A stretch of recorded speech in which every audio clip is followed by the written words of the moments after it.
Good morning, everybody. Welcome to another Daily Market Report brought to you by Mike Bjork. Today is Monday, July 27th. Hope you guys had a great weekend, and we got a lot to go over this week. We'll start with today. We got one item here on the economic calendar, and that is the durable goods orders for the month of June.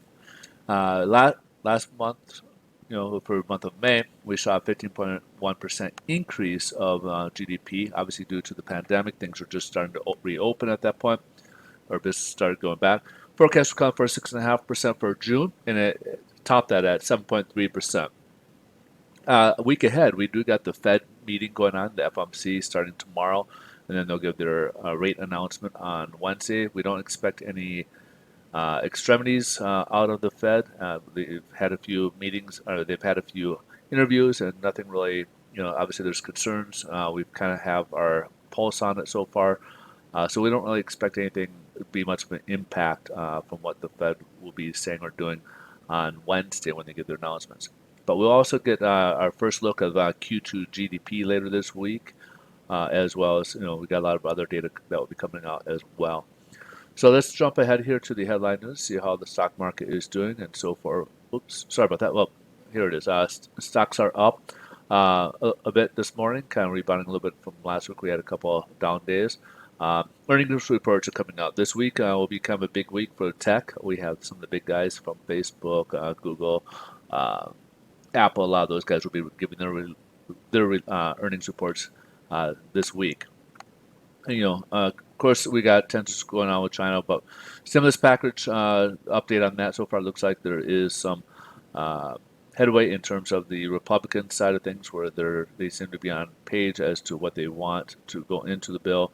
Now, of course, now they need to step with their counterparts, the Democrats, and try to pound out a new stimulus or recovery package, depending on how you want to call this thing, because stimulus obviously was result that we've got a long ways to go. Recovery is hopefully we can get into some type of at the end of we got some light at the end of the tunnel, so to speak.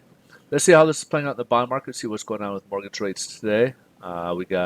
We're up about 9 basis points. As you can see, we did start the morning higher. However, we have dipped a bit, and we even tested further down.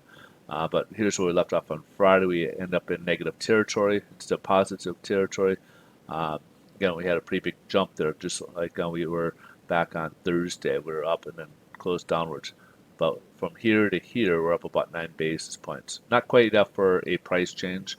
So I would say mortgage rates will remain unchanged from what we left off on Friday so far. Yields, we're testing this floor again. We had, as you can see here with the wicks here, we had a pretty strong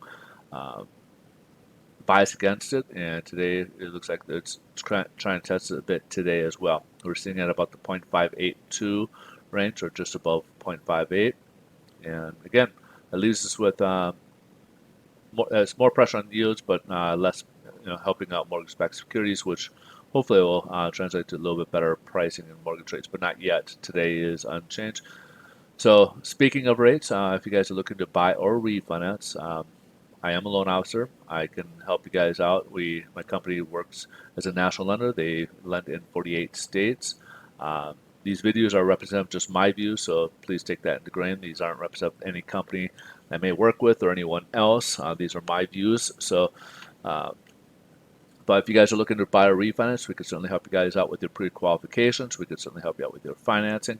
If you guys are looking to refinance, we have different solutions for different scenarios. I've helped in the past from divorce situations to people who are looking to, plan for college educations for their children, trying to plan ahead to retirement, to, what we call it, to financial freedoms and stuff, to other scenarios where, of course, the popular ones right now are just people trying to either cash out refinance, or people are just trying to lower their rates or pay off their rates sooner, or a mortgage sooner by maybe going into a 15-year or a 10-year loan type of thing. And I've run into situation. I've had a couple of situations recently where people who are retired are having a harder time to qualify. I've been able to get those people to qualify and help them out with their refinance. One was a refinance, one's a purchase, and help them get into a better scenario for themselves. If you guys would like to talk, I'm going to leave my personal email into the description below. Please feel free to reach out and let's talk about what we can do to help you with your scenario. You guys have a great rest of your day. Thanks so much for watching, and we'll see you in tomorrow's video. Bye-bye.